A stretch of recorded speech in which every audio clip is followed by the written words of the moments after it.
Bill எப்படி தெரியுமாங்க? 7வது மாதம் பொண்ணு அம்மா வீட்டுக்கு போனால் அம்மா வீட்டில் தான் வந்துட்டு டெலிவரி பார்க்கணும். இதெல்லாம் ப்ரொசீஜர் பார்ப்பாங்க. டெலிவரி உங்கள் வீட்டில் தானே பார்ப்பாங்க அப்படின்னு சொல்லி அந்த பொம்பளை ஃபோன் கால், இதெல்லாம் ஃபோன் காலில் இருக்குது. டெலிவரி அம்மா வீட்டில் தான் பார்க்கணும். அந்த வீட்டில் இருக்கும் போதும் இதை சொல்லிடுச்சுங்க, நான் 7th மந்த் வீட்டுக்கு போகிறேன் அப்படின்னு. டெலிவரி 7th மந்த் அம்மா வீட்டில் தான் இருக்கவங்க தான் பார்க்கணும் அப்படின்னு. இது எல்லாமே எதுக்குன்னா அந்த பில்லுக்காக தான். ஓகேங்களா? காசு சுமையெல்லாம் எங்கள் வீட்டில் இருக்கணுன்றவங்க இதெல்லாம் ப்ரொசீஜர் பார்ப்பாங்க. நீ 2 பேரை பெற்றுக்கிட்டியே, இது வந்து என்னோடய கேள்வி. 2 பேரை பெற்றுக்கிட்டியே, பெத்த கடனுக்கு நீ தானே கல்யாணம் பண்ணணும். ஊர் மேலே காசை வாங்கி, காசு தரேன்னு சொல்லி வாங்கி வாயை மூடிக்கிட்டு 4 வருஷம் ஆயிடுச்சு. குழந்த பிறந்து 1 வருஷம் ஆயிடுச்சுன்னா 5 வருஷம் க்ளோஸு. இன்றைக்கி வரையும் வாயை மூடின்னு இருக்குதுங்க. 2011 வாங்கினது 2015 என் பையன் பிறக்க போகிறான். 5 வயசு ஆயிடுச்சு. இன்னும் கொஞ்சம் மந்த்து தான்.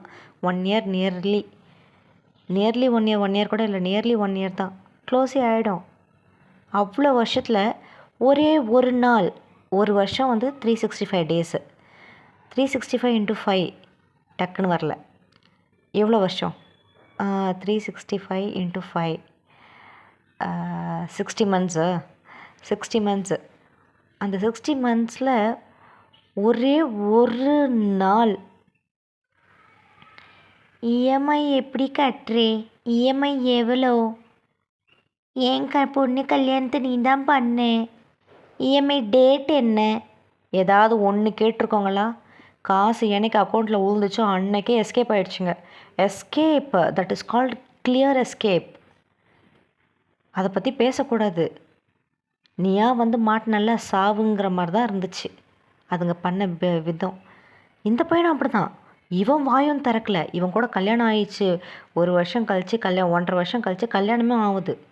1.5 இயரா? நான் ஏப்ரல், ஆமாம் 1.5 இயர்ஸ் லோன் எடுத்து எக்ஸாக்டாக அடுத்த 1.5 இயர்ஸ் கூட இவன் கூட கல்யாணம். வாயை திறக்கல. லோன் என்ன, டேட் என்ன,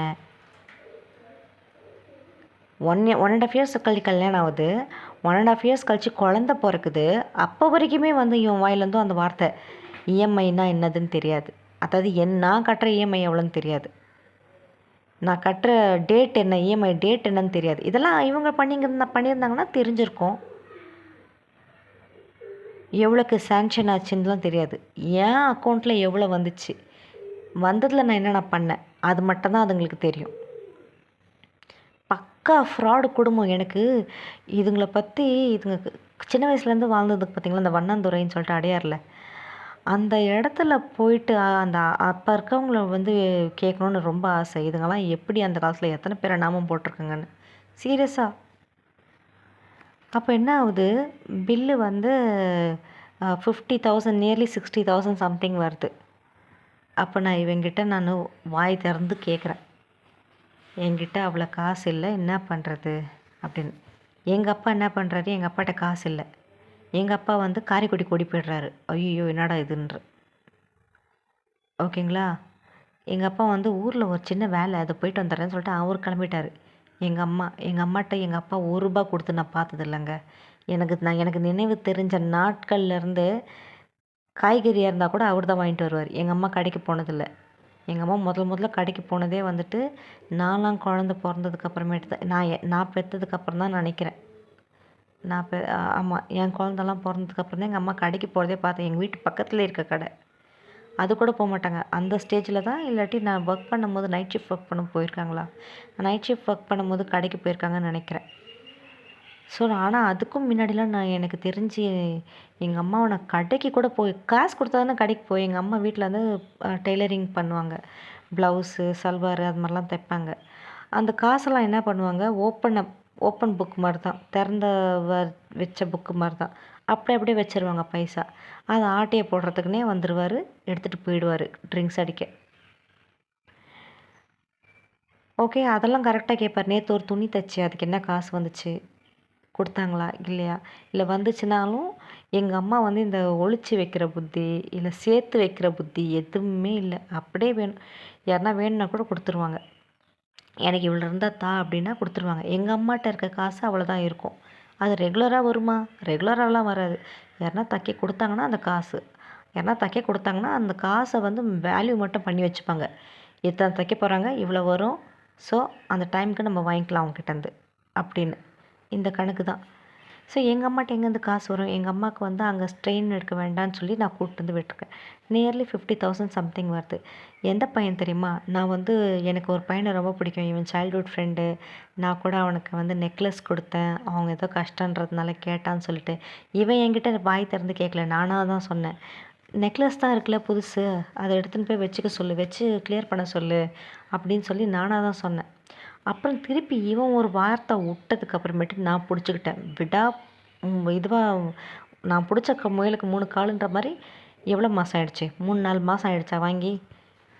தரேன்னு தானே வாங்கினா, 10 நாள் 1 மாதத்தில் தரேன்னு தானே வாங்கினா, வாங்க அப்படின்ட்டேன். ஏன்னா இவன் சொன்ன விஷயம் அது மாதிரி. நான் கேட்டிருக்க கூட மாட்டேன் நான். எனக்கு அந்தளவுக்கு அந்த பையனை பிடிக்கும். அந்த பையன் சொன்னான்னா, ஐயோ என்னது, எனக்கு புரியுது மச்சி உன் கஷ்டம், எனக்கு புரியுது மச்சி உன் கஷ்டம், செம்ம கேடி மச்சி அதுன்ற மாதிரி. அப்போ தான் நான் கேட்டேன், என்ன கேடி தானே, நான் யாரை ஏமாற்றிருக்கேன், யார்கிட்ட போய் சொல்லியிருக்கேன், யாரை வந்துட்டு யாரோட காசில் சாப்பிட்ருக்கேன், யாரையாவது கொடுமைப்படுத்தியிருக்கேன்னா எனக்கு எல்லாமே டீட்டெயில் தெரியணும். இதெல்லாம் பண்ணாதான் கேடின்ற ஒரு விஷயம் வந்து அடங்கும் ஒரு மனுஷனோட வாழ்க்கையில். நான் என்ன பண்ணேன்? ஓப்பனப்பாக பேசுகிறது மட்டும்தான் எனக்கு வந்து பிரச்சனையாக அமையுது என் லைஃப் ஃபுல்லாகவே. அந்த விஷயம் பண்ணதுக்கு எனக்கு இந்த பேரா? உதவி பண்ண போனதுக்கு என் பேரா? பிச்சை போட போனதுக்கு எனக்கு இந்த பேரா? எனக்கு தெரியாது, வந்தே ஆகணும் அப்படின்னு சொல்லிட்டு இங்கே இவங்கிட்ட நான் சண்டை போட ஆரம்பித்தேன். அது கூட எப்போவுமே ரெகுலரெலாம் இது பண்ண மாட்டேன், சண்டை போட மாட்டேன். எப்போல்லாம் வந்து இவன் வந்து ஏதோ ஒரு திருட்டு வேலை பண்ணுறான், மெயினாக பொண்ணுங்க மட்டும்தாங்க அலைவாங்க. சின்ன பொண்ணு, அதுவும் வந்து வயசில் சின்ன பொண்ணுன்னா ரொம்ப அலைவான். ஆனால் அவன் மூஞ்ச பார்த்தோன்னு வச்சுக்கோங்களேன், 2 கையை எடுத்து கும்பிடணும் போல் இருக்கும்.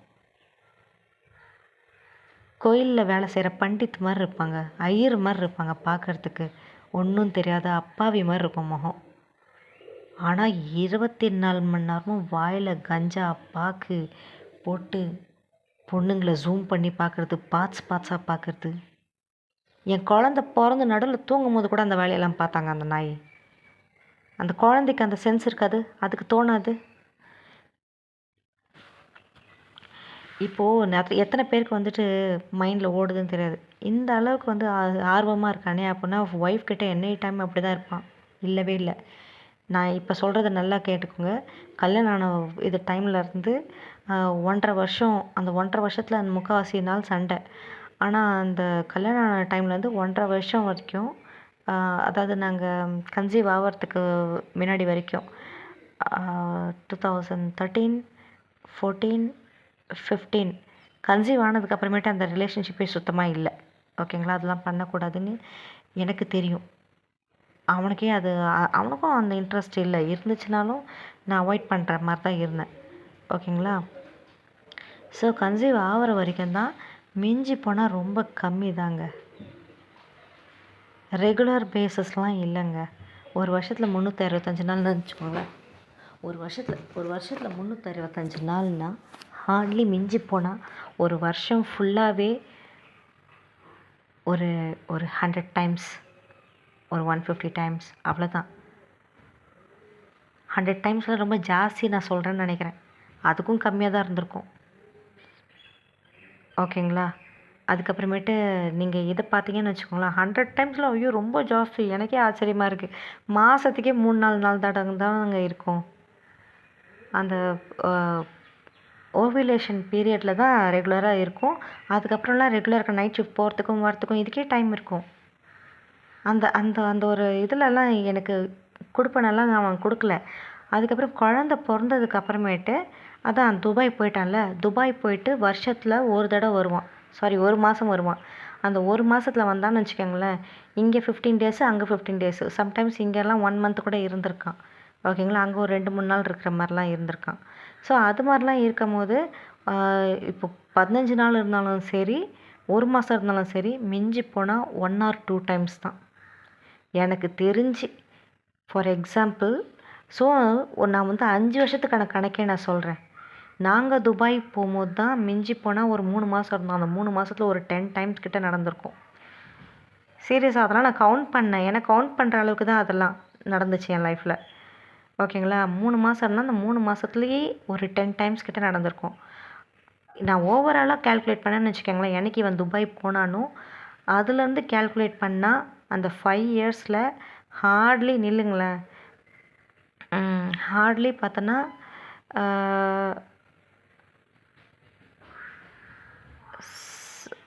ஹார்ட்லி பார்த்தோன்னா ஒரு 10 ஒரு 15 டேஸ் இருக்கும். 15 to 20 டேஸ்க்குள்ளே இருக்கும் ஒரு 5 இயர்ஸில்.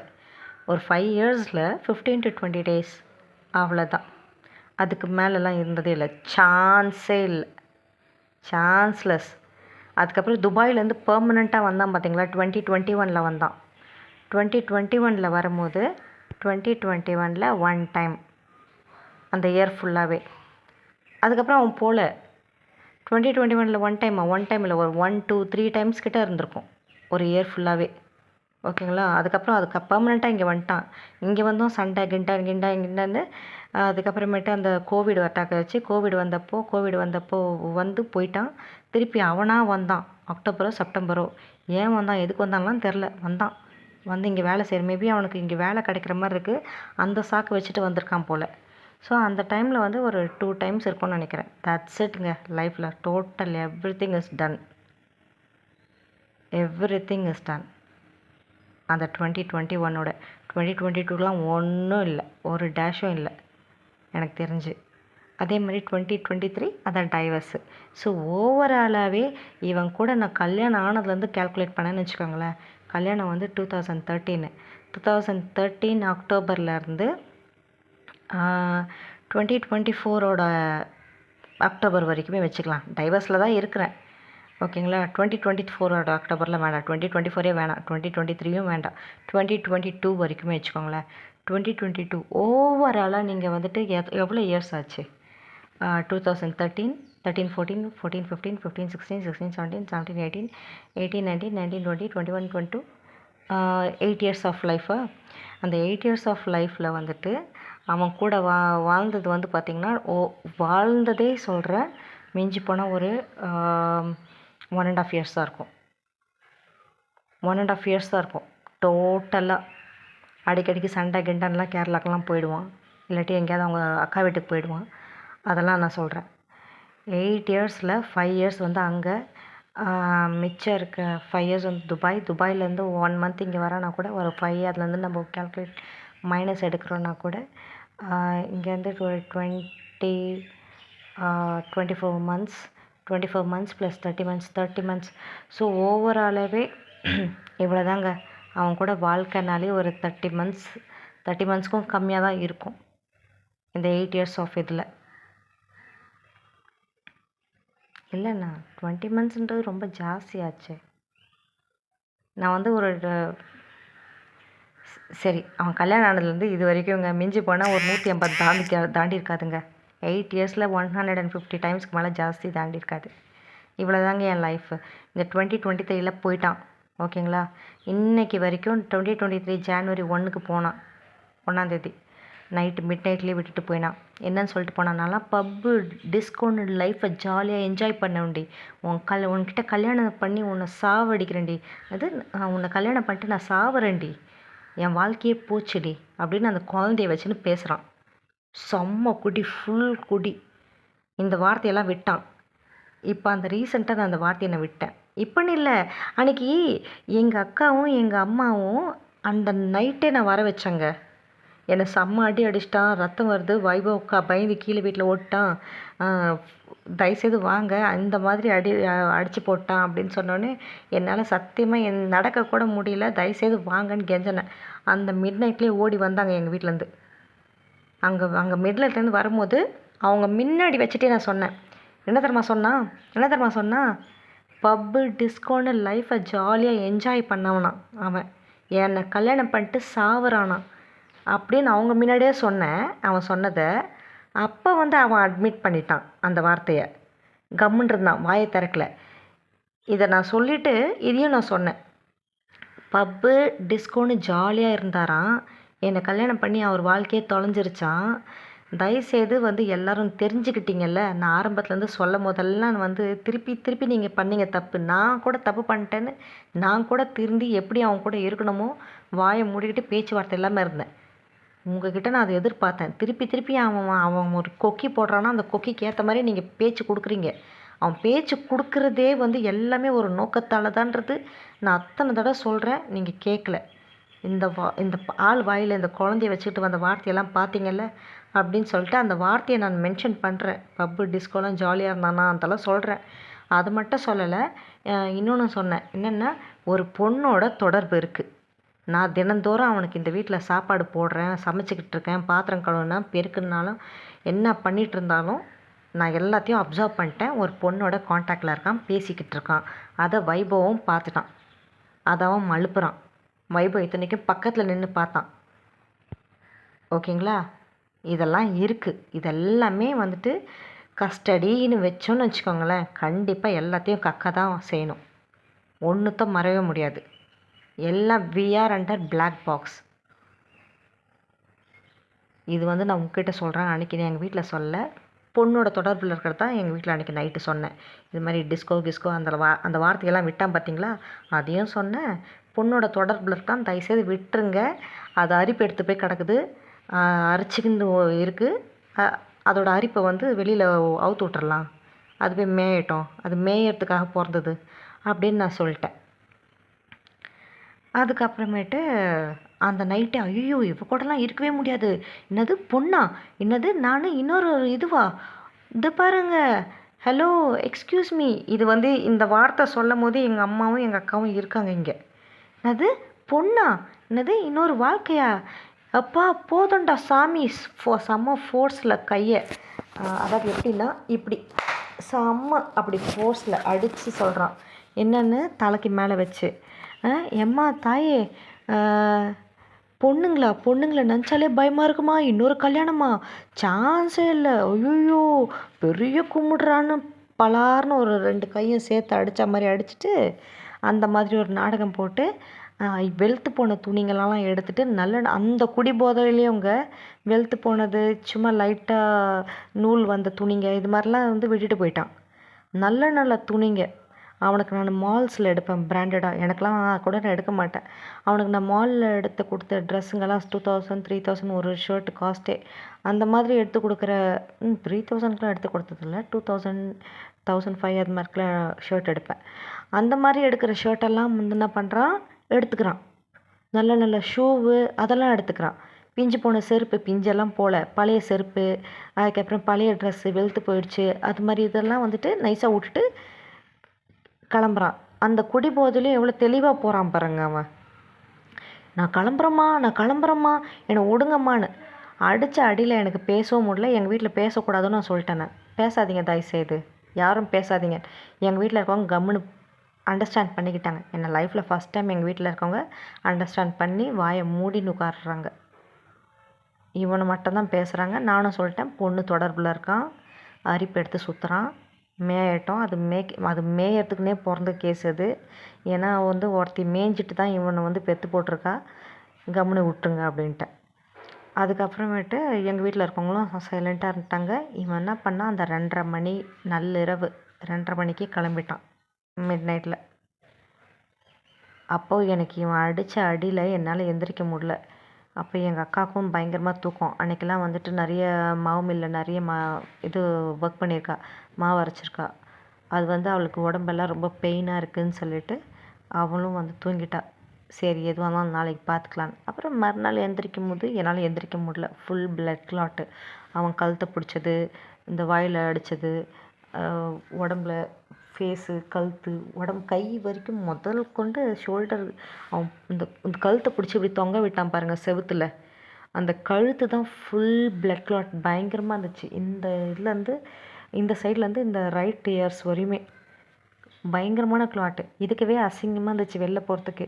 நெக்ஸ்ட் டே ஜான்வரி 1 மிட் நைட்டில் அடிக்கிறானா, ஜான்வரி 2 என் பர்த்டே. ஓகேங்களா?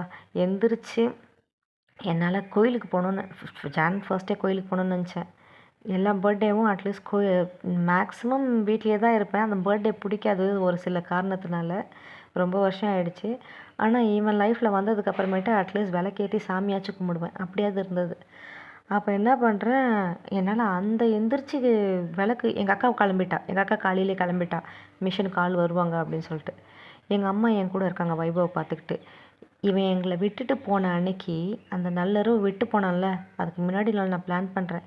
ஐயோ நாளைக்கு அரிசி கூட இல்லையே சாப்பாடு செய்ய, பரவாயில்ல நாளைக்கு லீவு தானே, மிட் நைட்டில் கோயிலுக்கு போயிட்டு வரும்போது ப்ரொவிஷன்லாம் வாங்கிட்டு கரெக்டாக இருக்கும். ஜான் 1 ப்ரொவிஷன் வாங்கிடலாம், எல்லாம் கரெக்டாக இருக்கும். இப்படி தான் நான் வந்து நியூ இயரை வந்து யோசித்து வச்சுருக்கேன். அவன் எங்களை விட்டுட்டு போகும்போது ஒரு கிளாஸ் அரிசி இல்லை. ஒரு கிளாஸ் அரிசி இருந்தால் ஆக்சுவலாக 2 பேர் கஞ்சி குடிக்கலாம். நாங்கள் அப்படி தான், ஒரு கிளாஸ் அரிசி இருக்கா, ஒரு கிளாஸ் அரிசியை மிக்சியில் அடிச்சிருவேன். ஒன்றும் பாதியாக அடிச்சுட்டு அதை கஞ்சி வச்சேன்னா ஜாஸ்தி வரும். அதுக்கப்புறம் அதில் தேவையான அளவுக்கு உப்பு போட்டு தயிர் போட்டு அதை குடித்தா வந்துட்டு நல்ல ஒரு வயிறு ஃபில்லிங்காக இருக்கும். நல்ல ஃபில்லிங்காக இருக்கும். அது குடிக்கிறதுக்கும் நல்லாயிருக்கும். சும்மா கொஞ்சம் ஊறுகாய் இருந்தால் போதும், குடிக்கிறதுக்கும் நல்லாயிருக்கும், வயிறும் ஃபில்லிங் ஆகும். ஸோ அந்த ஒரு கிளாஸ் அரிசி இல்லை. அப்புறம் வீட்டில் 5 பைசா காசும் இல்லை. சுற்றி புற்றி தேடினா கூட ஒரு 3 ரூபா 4 ரூபா கூட கிடைக்காது. ஆனால் எங்கள் அக்கா என்ன பண்ணியிருக்கா, இங்கேருந்து கிளம்புறா பார்த்தீங்களா, வெடிய காத்தால் கிளம்பும் போது இங்கே வீட்டில் வந்து ஒரு 1000 ரூபாவோ 1500 ரூபா பேக்லேருந்து எடுத்து வச்சுட்டு போயிருக்கா. அதை நாங்கள் பார்த்தோம். அவன் ஃபோன் பண்ணி சொல்கிறா, வைபவ் நான் இங்கே காசு வச்சுருக்கேன்டா, இது மாதிரி எடுத்துகிட்டு கடைக்கு போய் எதாவது வாங்கிட்டு வந்து காய் எதாவது வாங்கிட்டு வந்து ஆயாட்ட கொடுறா, ஆயா சமைச்சு வைப்பாங்க. ஏன்னா நான் படுத்த படுக்கையில் இருக்கேன்னு தெரியும், எந்திரிக்க முடியல, ஃபுல் பிளட் கிளாட்டில் இருக்கேன்.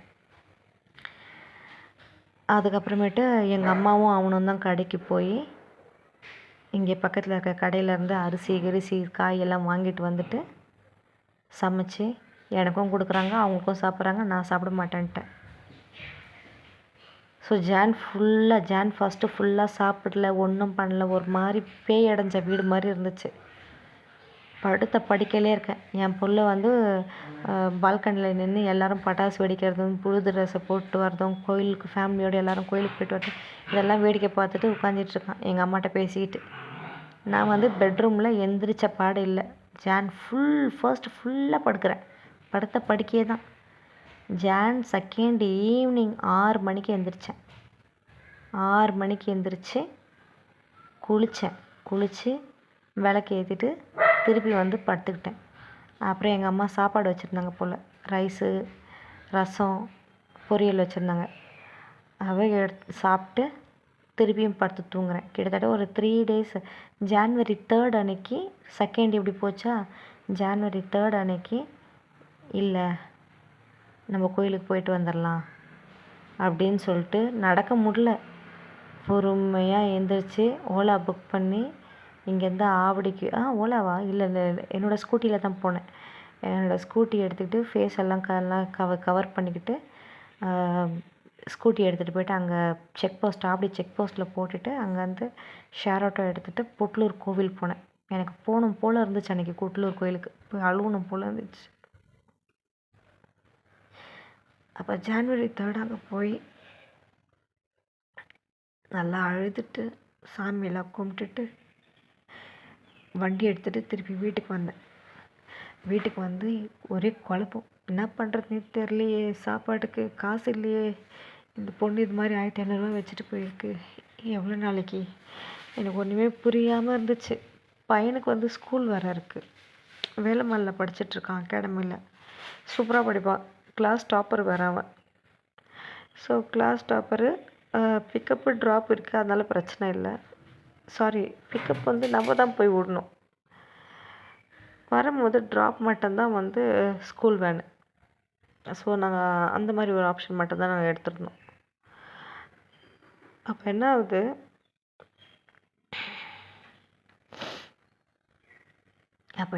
இப்போ நல்லா படிக்கிற பையனாச்சே, சரி ஸ்கிப் பண்ண வேண்டாம்னு சொல்லிட்டு நானாக தான் ஸ்கூலுக்கு கூப்பிட்டு போகிறேன். போகும்போது விட்டு வந்துடுவேன், வரும்போது கேபில் வந்துடுவான். ஆனால் என்ன பண்ணுவேன், எங்கள் அம்மா என் கூட தான் இருந்தாங்க. அந்த டைமுக்கு வந்தவங்க தான் போகல. அதுக்கப்புறம் ஃபுல்லாக என் கூடயே தான் இருந்தாங்க. எங்கள் அப்பா வந்து மாதம் காசு கொடுத்தாரு.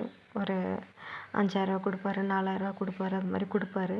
ஃபஸ்ட்டு மந்த் மட்டும் வீட்டு வாடகை அந்த ஆள் போனான் பார்த்தீங்களா, அந்த எங்களை விட்டுட்டு போன அந்த ஜான்வரி ஃபஸ்ட்டு அந்த மந்த்துக்கு வந்து ஜான்வரிக்கு மட்டும் அவன் ரெண்ட்டு கட்டிகிட்ருக்கான்.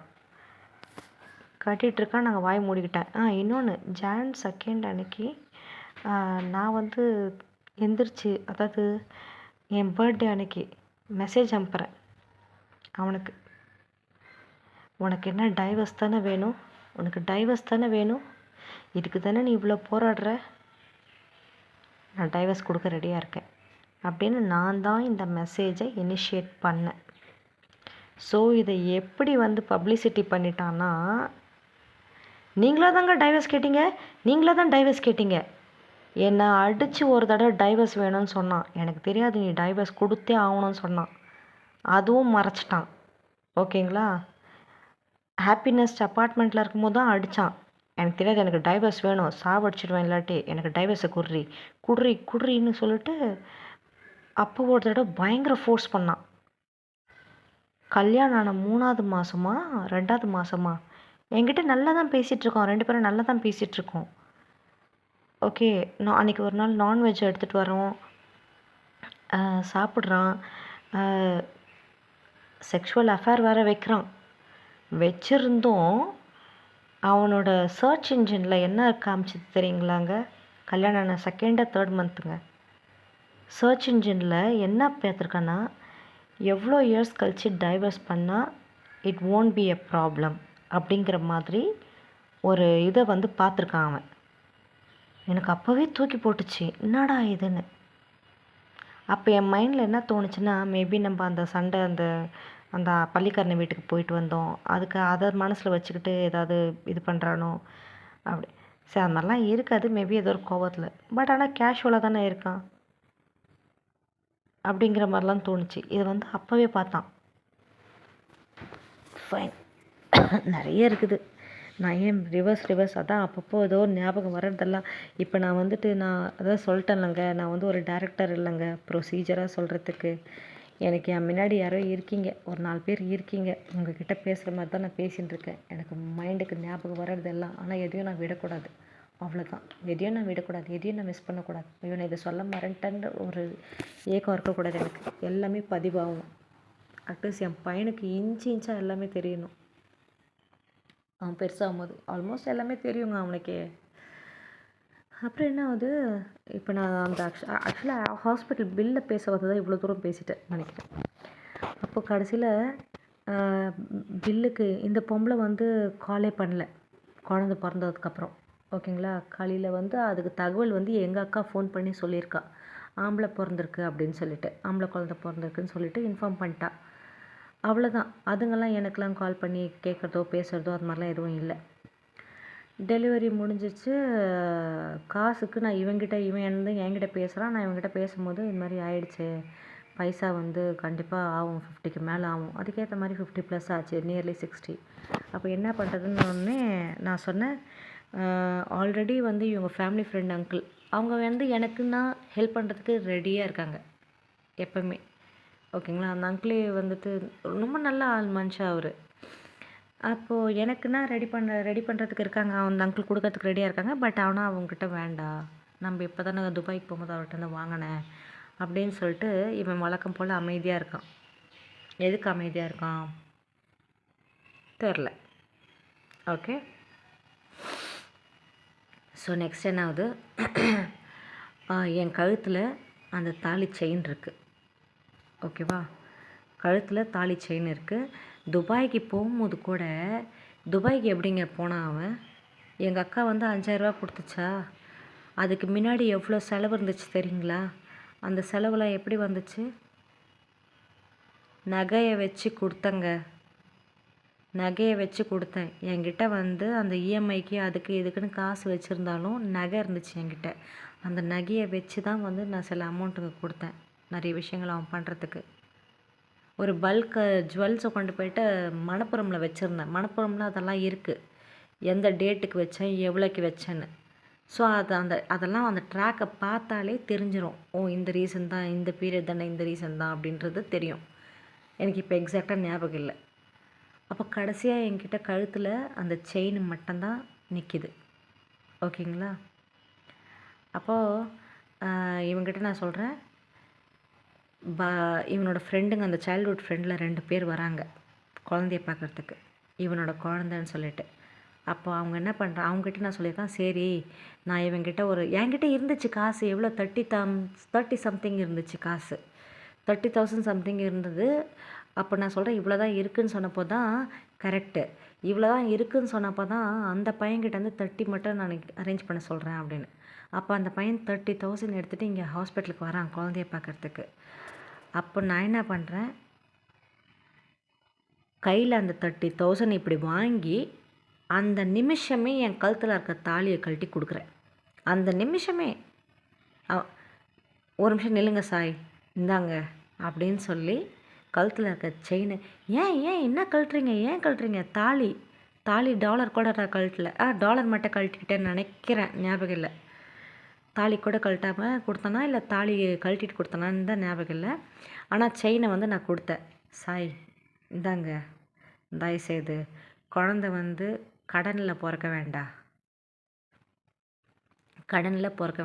என்கிட்ட இருக்க ஒரு என்கிட்ட இருக்க ஒரு பொருளோட காசாக இருக்கட்டும் அப்படின்னு சொல்லிட்டு, நான் இந்த 30,000 ரூபாவை நான் உங்கள்கிட்ட திருப்பி தந்துட்டு நான் செயினை எடுத்துக்கிறேன் சாய் அப்படின்னு சொல்லிவிட்டு, அப்போவே அந்த செயினை கழட்டி அந்த ஆள்கிட்ட கொடுத்தேன் நான். அப்புறம் அவனும் வாங்கிட்டான். ஸோ அந்த ஹாஸ்பிட்டல்லேருந்து நான் போகும்போது என் தாலி இல்லாமல் தான் நான் குழந்தைய எடுத்துகிட்டு ஹாஸ்பிட்டல் அட்மிட் ஆகும்போது என் கழுத்தில் தாலி இருக்குது. டெலிவரி ஆகி அந்த குழந்தைய தூக்கிட்டு வாசலில் கால் வைக்கும் போது என் கழுத்தில் தாலி இல்லை, வெறும் குழந்தையும் நானும் மட்டும்தான் நிற்கிறோம் அனாதையாக. ஃபாஸ்ட் ட்ராக் ஒன்று புக் பண்ணேன், இவங்கெல்லாம் போயிட்டாங்க, தாலி எடுத்துகிட்டு போயிட்டாங்க. ஈவினிங் எல்லாம் திங்ஸ் எல்லாம் எடுத்துக்கிட்டு எங்கள் அம்மாவையும் மெதுவாக கூட்டிக்கிட்டு குழந்தைய ஒரு கையிலையும் பிடிச்சிக்கிட்டு எங்கள் அக்கா வண்டி எடுத்துகிட்டு போயிட்டா, நான் முன்னாடி போகிறேன் அப்படின்னு. சரி போன்னு. அப்போ நானே இவ்வளோ எங்கள் அம்மாவும் என்ன பண்ணும், ஃபாஸ்ட் ட்ராக் வந்துச்சு. கரெக்டாக ஃபாஸ்ட் ட்ராக் வரப்போகுதுன்னு சொல்லிட்டு வெளியில் போய் நிற்கிறேன். ஒரு இதமான சாரலுங்க. எங்கே அந்த கிரிவலம் போகும்போது ஒரு சாரல் வந்துச்சுன்னு சொன்னேன்ல, அக்டோபர் 30 ரொம்ப இதமாக இருக்கும், அதோட ஸ்ப்ரே பண்ணுற மாதிரி இருக்கும், அந்த மாதிரியான ஒரு சாரல் சுற்றி முடித்து வர வரைக்குமே சேம் சாரலாக தூறல் இல்லை சாரல் இல்லை, தூறல் தான், லைட்டாக தூறுது. ஓகேங்களா? அப்படியே அழகாக இருந்துச்சு. அப்படியே வானத்தை பார்த்து சிரிச்சுக்கிட்டே குழந்தையும் வச்சுக்கிட்டு ஃபாஸ்ட் ட்ராக் வருது. என்னடா நான் போல் கால் வெளியில் வைக்கும் போது இன்றைக்கி தான் வானத்தை பார்க்குறேன், வானம் ப்ளஸ் வந்து பார்த்தியா, லக்கிடா இந்த வார்த்தையை வேறு நான் விட்டேன், நாசமாக போச்சு வாழ்க்கையே. லக்கிடா நீ அப்படின்னு சொல்லிட்டு அவனையும் கொஞ்சிட்டு காரில் ஏறுறோம். இது தாங்க என் டெலிவரி கதை. போயிட்டு எப்போ அக்டோபர் 3ஆந்தேதி தான் வானத்தையே பார்க்குறேன் நான். ஸோ கிளம்புறோமா 3ஆந்தேதியா, 4 நவம்பர் 3rd or 4th வீட்டுக்கு போகிறோம். எங்கள் அக்கா ஆர்த்தி எடுக்கிறா. எங்கே போகிறேன் கடைசியில், அந்த 4 walls அந்த செவத்துக்குள்ளே தான் இந்த குழந்தைய தூக்கிட்டு போகிறேன். போன ஒரு வாரம் நல்லா இருந்துச்சு. ஓகேங்களா? கரெக்டாக ஒரு வாரம் கூட இல்லை, 5 நாள் 4 நாள் தான் நல்லபடியாக இருந்துச்சு. எக்ஸாக்டாக 4 to 5 days கழிச்சு மழை பெய்ய ஆரம்பிச்சது பாருங்க. ஐயோயோயோ அப்பா, 2015 ஃப்ளட்டில் பிறந்தாங்க அவன், ஃப்ளட் அந்த கேட்டகிரி. செம்ம மழை அடித்து தாக்குது. கிட்டத்தட்ட ஒரு 3 நாள் கரண்ட் இல்லை. நைட்டு எங்கள் அம்மா என்ன பண்ணுவாங்க, எண்ணெய் ஒரு பாட்டிலில் எண்ணெய் போட்டு திரி போட்டு என் பக்கத்தில் வச்சுருவாங்க ஏற்றிட்டு, நிறைய பெரிய இதுவாக. அப்போது அந்த நைட்டு ஃபுல்லாக அந்த திரி இருக்குமா, சாப்பாடு இல்லை. எங்கள் அக்கா வந்து அவள் வீட்டிலேருந்து வர முடியல, இந்த ஃப்ளட்டு இந்த மழைனால கண்டினியூஸாக இருக்கிறதுனால. சாப்பாடு எனக்கு எங்கள் சித்தி வீட்டிலேருந்து வருது, நான் கொடுக்குறேன் அப்படின்னு. குழந்த பிறந்துட்டு இதுமாதிரி கஷ்டமாக இருக்கேன்னு சொல்லிட்டு பக்கத்துலேயே எங்கள் அப்பா இருக்கார். அந்த மழையிலையும் 3 வேளை கரெக்டாக அவர் சாப்பிட்டுட்டு காலையில் குளித்து பட்டையை அடிச்சுட்டு கிளம்பினே இருப்பார். பார்த்துட்டு சாப்பிட்டீங்களா, என்னையும் எங்கள் அம்மாவையும் கேட்க கூட மாட்டார். எங்கே கேட்டால் இல்லைன்னு சொல்லிடுவாங்களோ, நம்ம வாங்கி தரணுமோ அந்த அச்சம் போல் பார்த்துட்டு ஓடுவார். அவரும் அப்படி போகும்போது இட்லி செஞ்சால் குருமா செஞ்சால் சாப்பிட்டேன், இந்த கிளம்பி போயிட்டு இதை வந்துடுறேன் அப்படின்னு கிளம்புவார். அழுவா வரும் அவரை பார்க்கும்போது. ஏ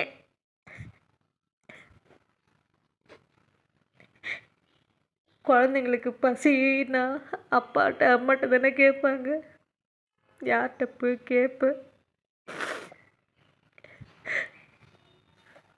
இவர் சாப்பிட்டுட்டு போகிறேன்னு சிரிச்சுக்கிட்டே போகும்போது எனக்கு அழுவா வரும், எனக்கு பசிக்குதே அப்படின்னு.